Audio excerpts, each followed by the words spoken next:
Bonjour, nous nous retrouvons aujourd'hui pour la suite du cours de BTC qui concerne le cytosquelette. Nous en étions arrivés dans la partie sur les microtubules et nous avions fait la première partie où nous avions décrit la structure des microtubules. Je vais faire quelques rappels avant de continuer sur la deuxième partie du cours sur les microtubules. Les microtubules sont des tubes creux qui sont rigides et orientés. Ils font à peu près 25 nanomètres de diamètre et ils sont toujours formés de 13 protofilaments. Chaque protofilament est formé par l'alternance de sous-unités alpha et de sous-unités bêta. Ces deux sous-unités sont liées à des nucléotides triphosphates ou diphosphates. Je vous renvoie à la première partie pour cela. J'ai dit également que les microtubules étaient polarisés. On retrouve donc une extrémité plus à laquelle seront apparentes les sous-unités bêta et une extrémité moins à laquelle seront apparentes les sous-unités alpha. Dans la cellule, les microtubules peuvent être organisés soit en singulet ou alors en doublet et en triplet, et on aura l'occasion de le revoir aujourd'hui quand on discutera la structure des cils et des flagelles. Nous attaquons tout de suite cette deuxième partie sur la dynamique des microtubules. Aux extrémités des microtubules, il y a un assemblage et un démontage constant. La durée de vie moyenne d'un microtubule est d'1 minute dans les cellules en mitose, mais plutôt de 5 à 10 minutes dans des cellules non mitotiques. Par contre, dans des structures telles que les axones, dans les neurones, la durée de vie de ces microtubules est bien plus longue. La polymérisation des microtubules nécessite des ions divalents, des cations divalents en l'occurrence le Mg2+, et aussi, comme nous l'avions vu dans la première partie, du GTP. Il faut que les monomères de tubuline bêta soient associés à du GTP pour que la polymérisation ait lieu. Il faut également qu'il y ait une certaine concentration de tubuline pour que la polymérisation commence. Ce seuil est appelé concentration critique. C'est la même chose que ce que nous avions vu pour la polymérisation de l'actine. Pour la dépolymérisation, c'est l'inverse. Il va y avoir hydrolyse du GTP en GDP plus PI. Et c'est ce que nous observons sur la partie droite de cette figure 17. Les microtubules sont polarisés. Aux deux extrémités, il y a donc des vitesses de polymérisation qui sont différentes. À l'extrémité plus, la polymérisation est plus rapide. C'est l'extrémité qui est la plus lointaine du mTOC. Le mTOC, je vous rappelle que c'est le nom que l'on donne aussi au centrosome, le centre organisateur des microtubules. Et donc cette extrémité plus est aussi appelée l'extrémité distale. Elle est la plus distante du mTOC. Et c'est donc celle qui se trouve plutôt en périphérie de la cellule. L'autre extrémité, c'est l'extrémité moins, et c'est là que la polymérisation est la plus lente. Par contre, à l'inverse, la dépolymérisation y est plus rapide. On parle donc d'extrémité proximale, puisqu'elle est à proximité du centrosome. Nous avions décrit pour le cytosquelette d'actine des phénomènes de treadmilling ou de tapis roulant. Ce phénomène peut aussi être observé dans les microtubules. Les sous-unités sont en effet ajoutées plus rapidement à l'extrémité plus qu'à l'extrémité moins. Donc, on observe au fur et à mesure un décalage des sous-unités vers l'extrémité moins. Donc un phénomène de tapis roulant.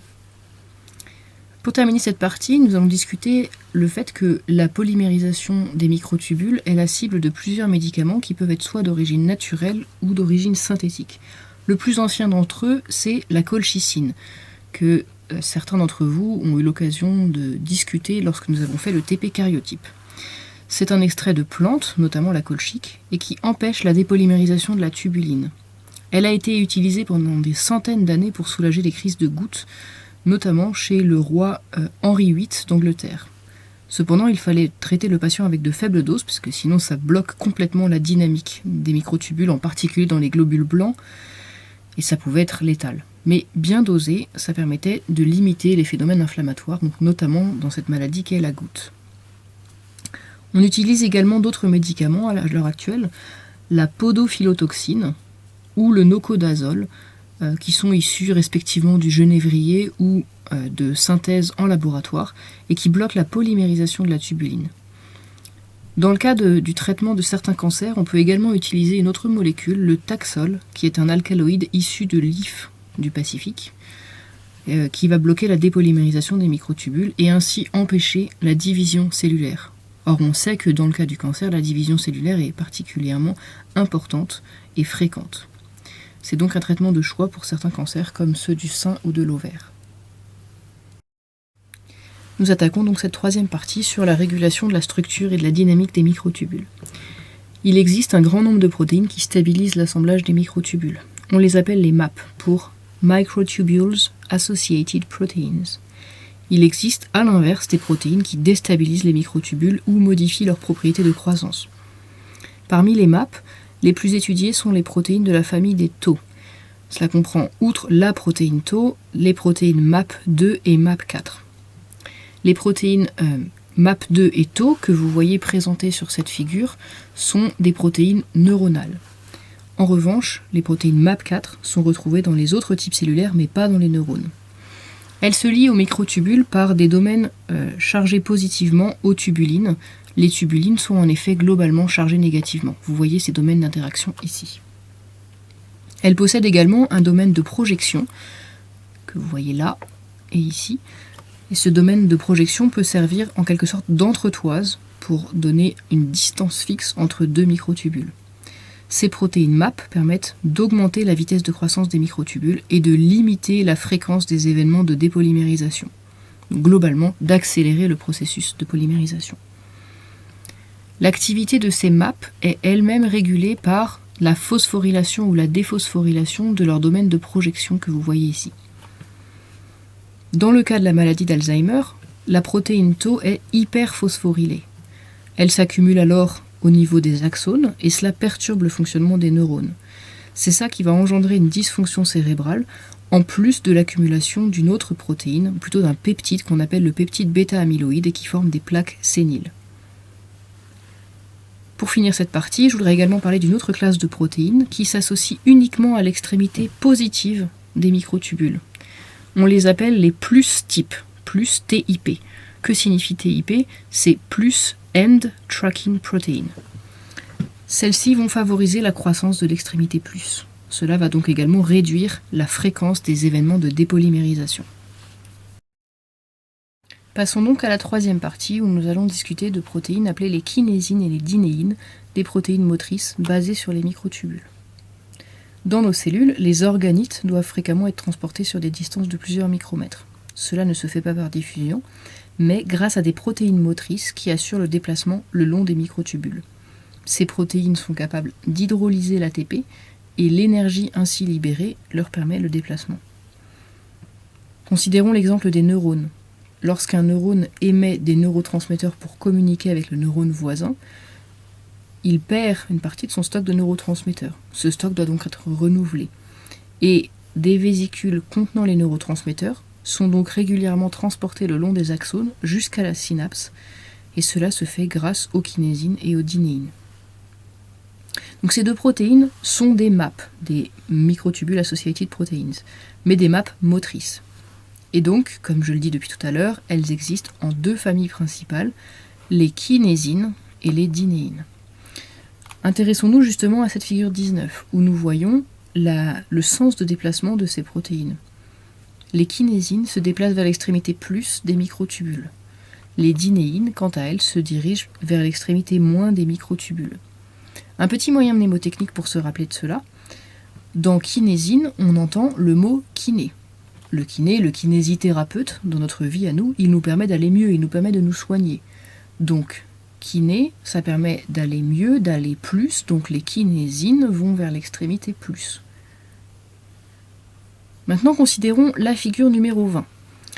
Elle nous présente la structure de la kinésine 1, et finalement, elle est assez représentative même de la structure des dinéines et de toutes ces protéines. Elles sont formées de plusieurs chaînes polypeptidiques, donc en l'occurrence 2 chaînes lourdes, que vous voyez représentées ici en violet clair et en violet foncé, et puis plusieurs chaînes légères, que vous voyez ici à l'extrémité supérieure, qu'on appelle la queue des kinésines ou des dinéines. Ces protéines permettent donc le déplacement le long des microtubules en hydrolysant l'ATP. Vous voyez ici que cette ATP a été hydrolysée en ADP plus phosphate inorganique qui a déjà diffusé hors du site actif. Ces mouvements de déplacement permettent d'atteindre des vitesses de l'ordre de 3 mm par seconde, soit 250 mm par jour. Pour vous donner un ordre d'idée, il faudrait environ 4 jours pour aller d'un corps cellulaire d'un neurone dans notre dos jusqu'à l'extrémité de notre gros orteil. Donc c'est pas très rapide non plus. Quel est le rôle global de ces kinésines et de ces dinéines? C'est donc de transporter des vésicules, des molécules, des complexes de macromolécules, des ARN et même des virus d'un endroit à l'autre de la cellule, le long des microtubules. Petit aparté sur le coronavirus, qui est la raison pour laquelle nous ne sommes pas ensemble au lycée aujourd'hui. Le coronavirus, lorsqu'il infecte les cellules de l'épithélium pulmonaire, doit assurer l'arrivée de son ARN au niveau du noyau, où aura lieu la transcription inverse. Et pour cela, il est très probable que cela implique l'utilisation de protéines motrices telles que les kinésines ou les dinéines. Après avoir étudié la structure de la tubuline et la dynamique de ces arrangements, nous allons nous pencher sur des structures stables contenant des microtubules. Commençons par le centrosome. Nous l'avions déjà un petit peu étudié dans la première partie, mais je vais revenir avec plus de détails dessus. Le centrosome est aussi appelé mTOC, pour centre organisateur des microtubules. C'est le terme anglais, bien sûr. Il est composé de 2 centrioles qui sont disposées perpendiculairement l'une par rapport à l'autre. Qu'est-ce qu'un centriole? Une centriole, pardon. C'est un cylindre creux formé de 9 triplets de microtubules. Donc vous avez par exemple ici un triplet de microtubules. Ces microtubules ont été nommés. Vous avez ici le microtubule le plus interne qu'on va appeler le microtubule A. Même si ce n'est pas évident sur ce schéma, ce microtubule-là a la particularité d'être complet. Il possède 13 protofilaments. Et puis vous avez des microtubules qui sont un peu plus extérieurs. On va appeler ces microtubules B et C, de plus en plus distaux par rapport au microtubule A. Ceux-là ne sont pas complets, ce qui signifie qu'ils ne sont pas formés de 13 protofilaments. Donc, ça, c'est ce que l'on retrouve au cœur de notre centrosome, 2 centrioles perpendiculaires.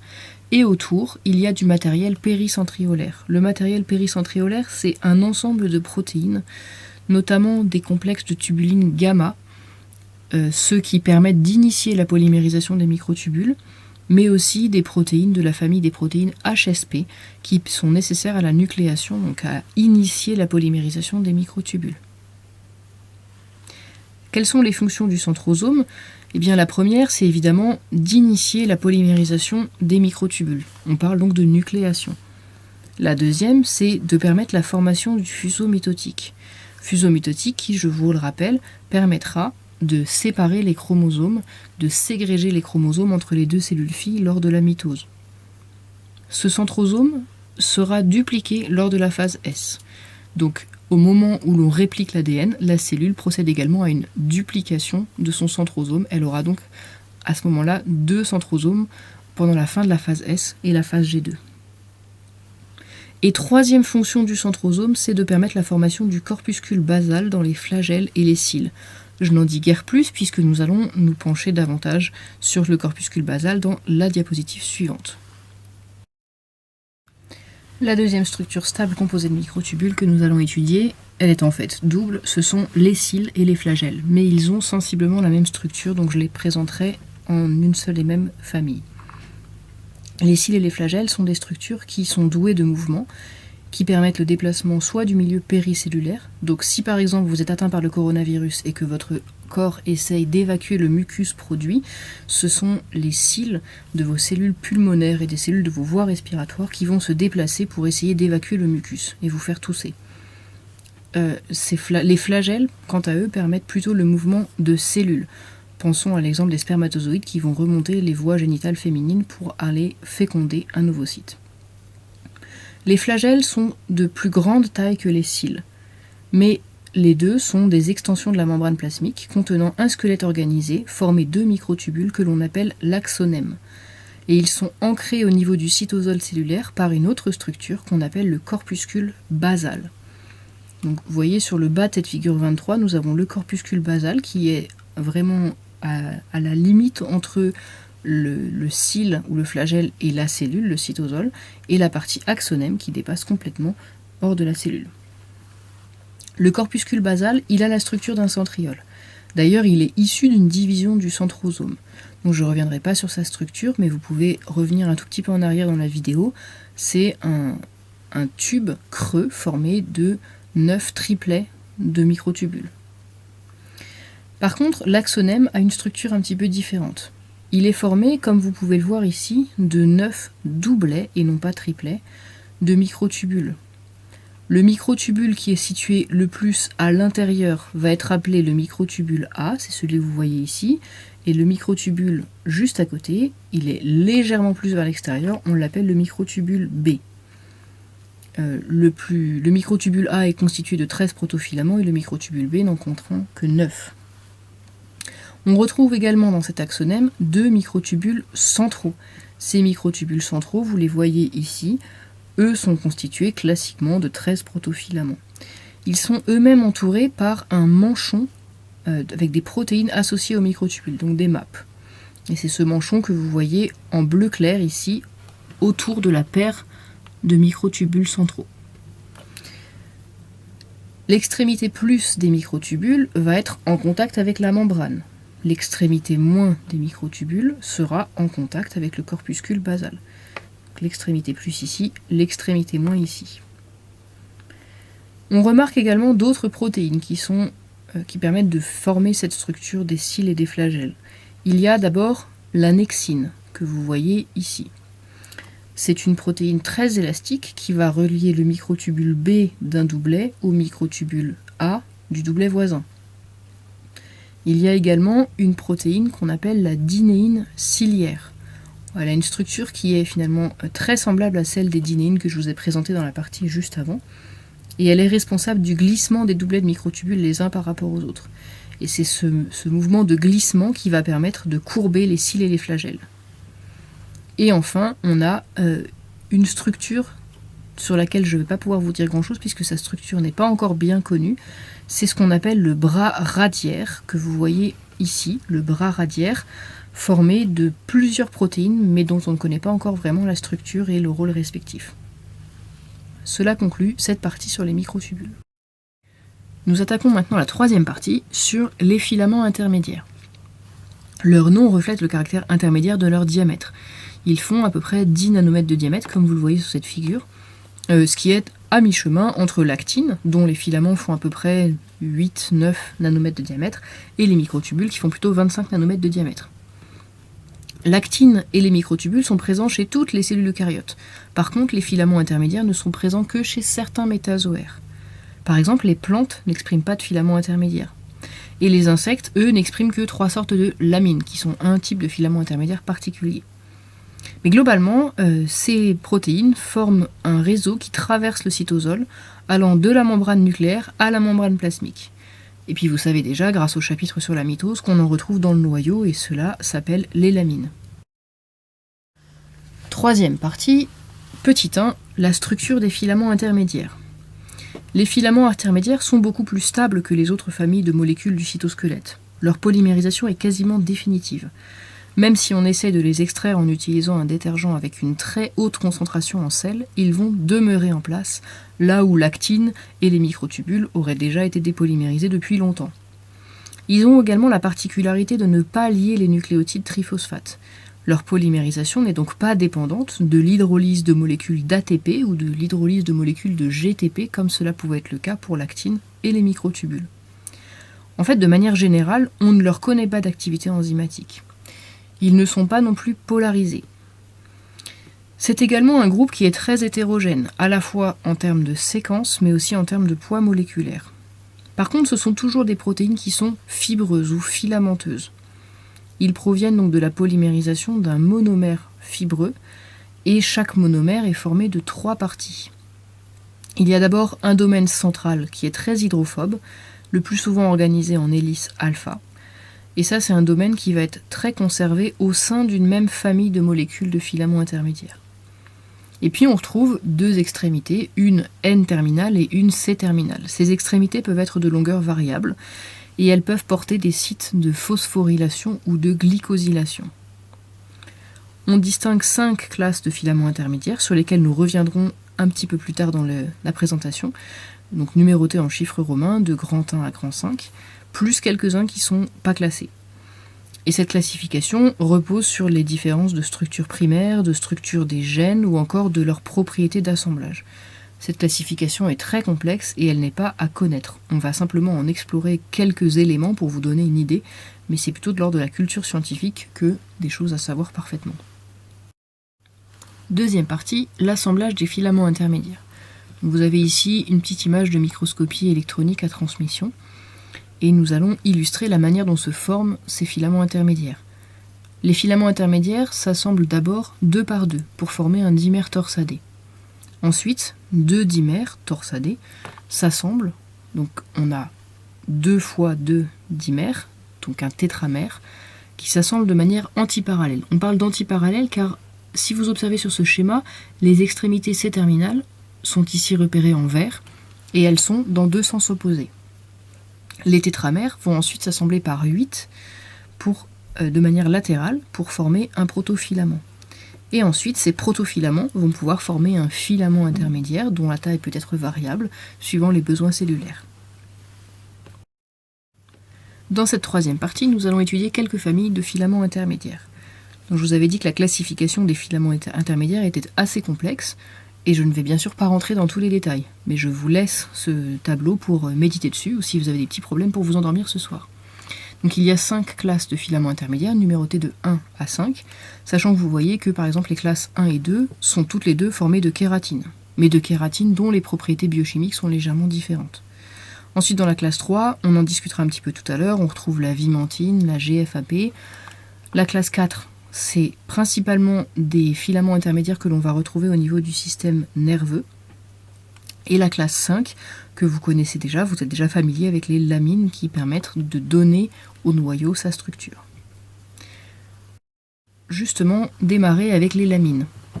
Les lamines sont présentes dans le noyau de toutes les cellules eucaryotes et elles forment une structure qui est accolée juste en dessous de l'enveloppe nucléaire. Cette structure formée par les lamines est appelée la lamina nucléaire. Elle joue donc un rôle dans la structure du noyau, mais aussi dans l'organisation de la chromatine, dans la régulation de l'expression des gènes et dans la réparation de l'ADN. Donc c'est pas simplement des protéines de structure, ce sont des protéines qui sont vraiment essentielles pour organiser l'expression génétique et le maintien de l'intégrité du matériel génétique. Nous avions vu les lamines qui appartiennent aux filaments intermédiaires de classe 5. Nous allons maintenant nous intéresser très rapidement à 2 protéines de la classe 3, la vimentine et la GFAP. Je vous ai mis la structure sur la figure 27 de la vimentine, une structure avec de nombreuses hélices, et la vimentine va être retrouvée dans des cellules qui ont la même origine embryonnaire, qui donc sont toutes originaires du tissu mésoblastique.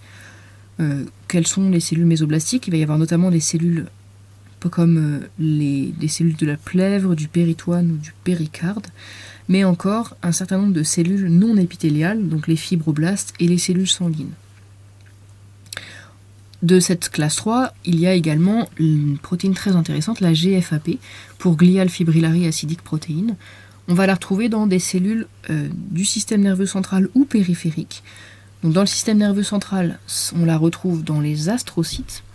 Les astrocytes sont, si vous me permettez l'expression, un peu les éboueurs qui permettent d'évacuer les déchets des neurones. Et puis on retrouve également cette GFAP dans les cellules de Schwann. Ce sont des cellules qui s'enroulent autour des axones des neurones du système nerveux périphérique et qui permettent une propagation rapide du message nerveux, une propagation de proche en proche. On peut également s'intéresser à la structure de protéines qu'on appelle les cytokératines. Ce sont des filaments intermédiaires que l'on retrouve dans les cellules épithéliales. On retrouve des cytokératines de classe 1, donc des cytokératines de type acide, ou des cytokératines de classe 2, donc de type neutre ou basique. La fonction principale des cytokératines, c'est d'organiser la structure en 3D à l'intérieur de la cellule. Mais elles ont également un rôle extrêmement important qui est illustré sur cette figure 28, c'est de permettre l'ancrage des cellules à son environnement. Donc l'ancrage peut être entre 2 cellules, par une structure qu'on appelle les desmosomes. Les desmosomes, on y reviendra plus tard en PTC, mais ce sont des structures formées de nombreuses protéines diverses et variées qui s'associent un peu comme une fermeture éclair. Et vous voyez que au niveau intracellulaire, qui émane de ces desmosomes, on va retrouver des cytokératines. Donc ça c'est pour l'ancrage des cellules entre elles. Et on a un deuxième type de structure dans lesquelles sont impliquées les cytokératines, ce sont les hémidesmosomes, qui permettent l'ancrage entre les cellules et la matrice extracellulaire. Donc là encore, structure avec plusieurs protéines de diverses natures, donc notamment des protéines de la famille des intégrines. Et la dernière famille de filaments intermédiaires dont je voulais vous parler, ce sont les neurofilaments. Comme leur nom l'indique, les neurofilaments sont des protéines, des filaments intermédiaires qui sont spécifiques des neurones. Ils vont notamment participer à la constitution de l'axe squelettique de prolongements neuronaux, donc en particulier les axones et les dendrites. Pour illustrer ce point, une figure de microscopie électronique à balayage, cette fois-ci, de neurofilaments dans l'axone d'une cellule nerveuse. Et vous remarquez qu'entre chacun de ces neurofilaments, il y a des protéines de jonction, un peu à l'image de ce que l'on avait vu pour les microtubules et les protéines associées aux microtubules, mais là on est bien sur une autre famille de protéines du cytosquelette puisqu'on est dans les filaments intermédiaires, et donc ces protéines permettent de donner une grande résistance à l'axone et de rester stable au fil du temps. Nous allons voir dans cette quatrième partie quelques rôles des filaments intermédiaires, même si, avec tout ce que l'on a discuté précédemment, vous en avez déjà une idée assez complète. Ils ont bien sûr un rôle de structure. On l'a vu, les filaments intermédiaires peuvent servir d'ancrage cellulaire avec les cellules à proximité ou avec le support. Donc cela permet de résister aux contraintes mécaniques et de maintenir l'intégrité du tissu. Ils ont également un rôle de cohésion des tissus. C'est le cas de l'ancrage au niveau des desmosomes. Et puis un point très important, c'est que les filaments intermédiaires n'ont pas de rôle dans la mobilité ou la motilité cellulaire. Alors je fais une distinction entre motilité et mobilité, puisque la motilité, c'est la cellule qui se déplace elle-même. La mobilité cellulaire, ça peut être la cellule qui se déplace à cause d'un courant. Par exemple, une cellule sanguine est mobile, mais elle n'est pas forcément motile. Et je voudrais terminer avec quelques mots de conclusion. Je n'ai pas préparé de diapo pour, donc ce sera sans aucun support pour ce qui vous concerne. Qu'est-ce que vous devez retenir de ce cours sur le cytosquelette ? Donc on a vu qu'il y avait 3 familles de protéines du cytosquelette. L'actine, qui est un polymère de protéines sphériques qui sont orientées et qui forment un tapis roulant. La croissance des filaments d'actine nécessite de l'ATP, et l'actine permet la déformation de la membrane, mais aussi les mouvements et les déplacements de la cellule. Retenez bien sûr les dimensions du filament d'actine et la manière dont ils sont organisés. Nous avions également vu les microtubules, qui sont des tubes creux qui sont orientés. C'est un polymère de dimère de tubuline sphérique et qui va rayonner à partir du centrosome et donc des centrioles. La croissance des microtubules nécessite le GTP et l'hydrolyse du GTP par la sous-unité bêta. Les microtubules, quant à eux, permettent le mouvement des vésicules dans la cellule, grâce aux protéines qu'on appelle les dynésines et les kinéines, mais aussi le mouvement des chromosomes lors de la mitose ou de la méiose. Les microtubules sont également des structures que l'on va retrouver dans les cils et les flagelles. Et enfin, dernier point, c'est les filaments intermédiaires, qui sont donc des polymères de protéines fibreuses. Ils sont responsables de la structure de la cellule, mais aussi de la résistance aux contraintes. Par contre, ils ne sont pas à l'origine de mouvements cellulaires. J'espère que ce cours aura été assez clair, et si vous avez la moindre question, n'hésitez pas à m'envoyer un petit mail. Bonne journée!